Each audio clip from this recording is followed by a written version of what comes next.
Vous êtes tombé dans le piège du bonheur, mais il y a de l'espoir. On a tous la volonté d'être heureux et de pouvoir atteindre nos objectifs. Et pour ça, on est prêt à tout donner, à tout sacrifier. Mais malheureusement, c'est principalement nos actions et inactions qui nous poussent dans le contraire de ce qu'on recherche. Et donc, j'ai compilé dans cette vidéo tout ce que m'a appris la vie, mes études de psychologie, mon expérience auprès de mes patients, mes clients, mes lectures et visionnages. Et donc, voici les 7 astuces à appliquer pour être certain de rater sa vie. La première astuce, blâmez toujours les autres pour vos propres problèmes. Si vous échouez, vous devez éviter de prendre la responsabilité de vos actions et de vos choix. Au lieu de ça, vous allez blâmer les autres pour vos échecs, pour vos problèmes et vos frustrations. En faisant ça, vous allez vous empêcher de comprendre et refuser de prendre la responsabilité de vos erreurs, tout en blâmant constamment les autres pour nos problèmes. C'est ce qu'on recherche pour ne pas grandir justement. Chaque fois que quelque chose va mal, n'assumez pas la responsabilité de vos actes. Trouvez plutôt quelqu'un ou quelque chose d'autre à blâmer. Ça peut être votre patron, votre conjoint, vos parents ou même la météo. En faisant ça, vous n'apprendrez jamais de vos erreurs et vous ne grandirez jamais en tant que personne.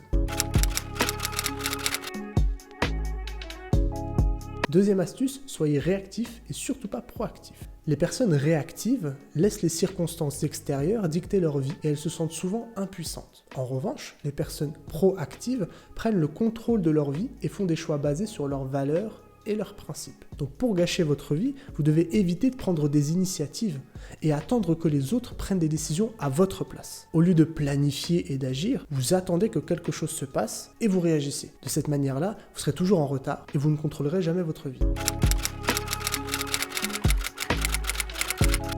Troisième astuce, vivre dans le passé et le futur et surtout pas dans le présent. Les psychologues, ils insistent beaucoup sur le fait de vivre dans le moment présent. Parce que vivre dans le passé ou l'avenir, ça peut amener de l'anxiété, de la dépression, un sentiment d'insignifiance et tout un tas d'autres conséquences délétères sur la santé mentale. Donc pour gâcher votre vie, vous devriez vous attarder sur les erreurs du passé ou les incertitudes de l'avenir et négliger le moment présent. Au lieu de profiter du moment présent et de vous concentrer sur ce que vous pouvez faire maintenant, vous vous attarderez sur le passé ou vous vous inquiéterez de l'avenir. En faisant ça, vous ne serez jamais pleinement dans le moment présent de votre vie et vous passerez à côté des joies de la vie. Quatrième astuce, ne remettez surtout pas en question vos croyances et vos émotions. Les études, elles ont pu montrer que nos croyances, elles façonnent notre réalité et que nous pouvons changer notre vie en modifiant nos croyances d'une certaine manière. Cependant, nous, ce qu'on recherche, c'est gâcher notre vie. Donc pour ça, vous allez éviter de remettre en question vos croyances, tout en les acceptant aveuglément. En refusant de remettre en question vos croyances, vous limitez votre croissance et votre créativité, et vous devenez fermé d'esprit et résistant au changement. Au lieu d'avoir l'esprit ouvert et de vouloir apprendre, vous allez vous accrocher à vos croyances et à vos émotions, même si elles sont irrationnelles ou destructrices. De cette façon, vous ne grandirez jamais en tant que personne et vous serez jamais en mesure de changer pour le mieux. Cinquième astuce, vivre sans but ni valeur. En voilà une belle astuce encore une fois pour rater votre vie. Si vous voulez la rater, ne cherchez pas à découvrir votre passion ou votre but dans la vie. N'ayez pas d'objectif ou de rêve pour l'avenir et ne cherchez pas à avoir un impact positif sur le monde qui vous entoure. Vivez simplement au jour le jour, sans aucune direction, sans aucun but. Évitez de vous fixer des objectifs clairs et spécifiques parce que ça pourrait vous mettre en situation d'échec. Au lieu de ça, vous allez rester dans votre zone de confort. Vous allez éviter les défis, éviter tout ce qui pourrait vous faire grandir. Vous allez vivre une vie sans but, ni direction. Vous ne saurez jamais ce que vous voulez, vous ne serez jamais en mesure d'accomplir quoi que ce soit de significatif, mais ça nous va bien. Vous dériverez dans la vie sans jamais trouver votre place dans le monde. Sixième conseil, ne sortez pas de votre zone de confort. Si vous voulez rater votre vie, ne sortez jamais de votre zone de confort.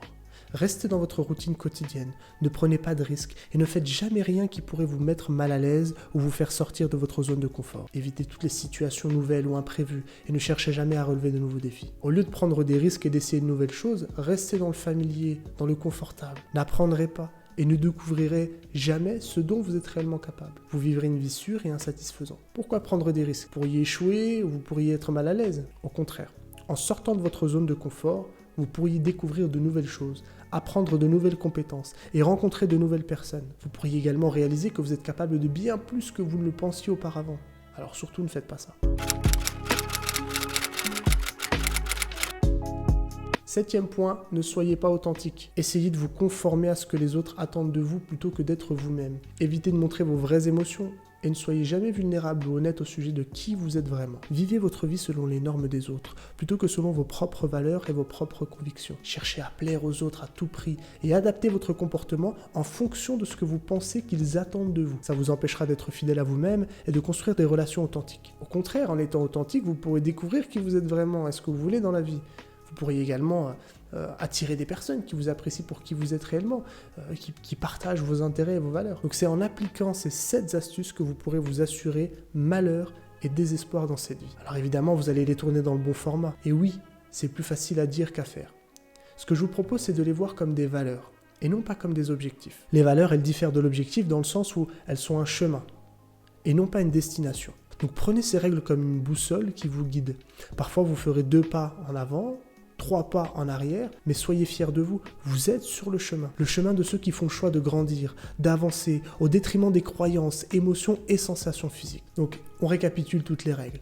La première chose à faire, évidemment, pour essayer d'être heureux, c'est de ne pas blâmer les autres et de trouver en quoi vous avez une responsabilité dans ce qui se passe. La deuxième règle, c'est d'être proactif et non réactif. Ne réagissez pas à quelque chose qui pourrait se passer. Au contraire, essayez d'anticiper ce qui pourrait apparaître. Essayez de trouver quelle action vous allez pouvoir mettre en place dans cette situation, quelle qu'elle soit.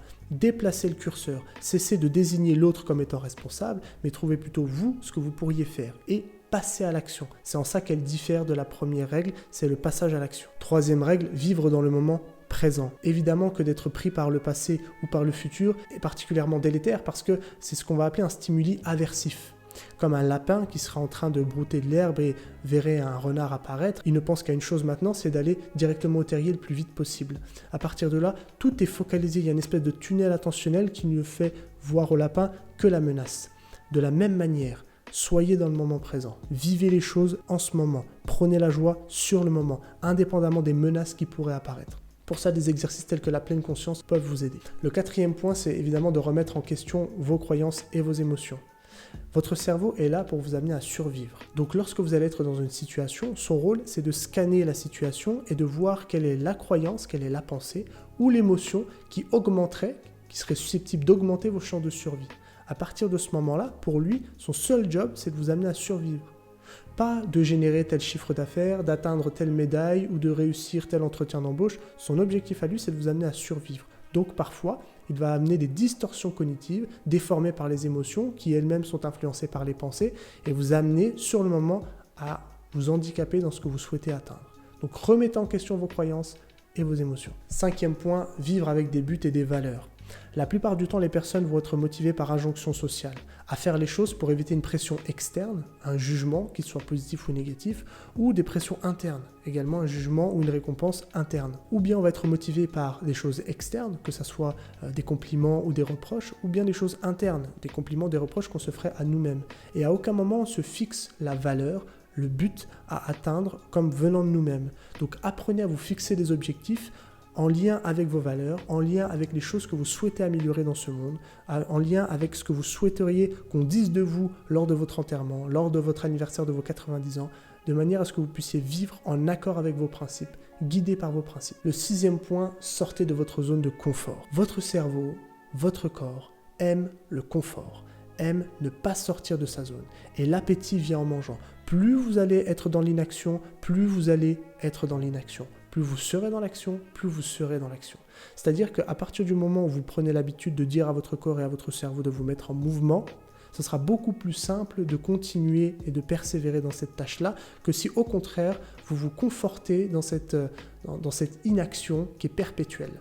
Donc apprenez à vous sortir de votre zone de confort et peut-être même que cette règle-là pourrait faire partie de vos valeurs, que celle de ne jamais être dans quelque chose d'acquis et de toujours chercher de la nouveauté. Et enfin, le dernier point, soyez authentique. Il y a une jolie petite histoire avec un âne, un grand-père et puis son petit-fils où ils passent de village en village.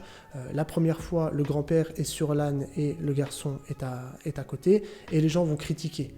Ce grand-père n'a pas honte de laisser son petit-fils marcher à côté de lui alors que lui, il est sur l'âne. Ensuite, il passe dans un autre village, il change les rôles. Et puis là, les critiques sont sur le petit garçon. Ce petit garçon n'a pas honte de laisser marcher son grand-père à côté pendant que lui, il est assis sur l'âne.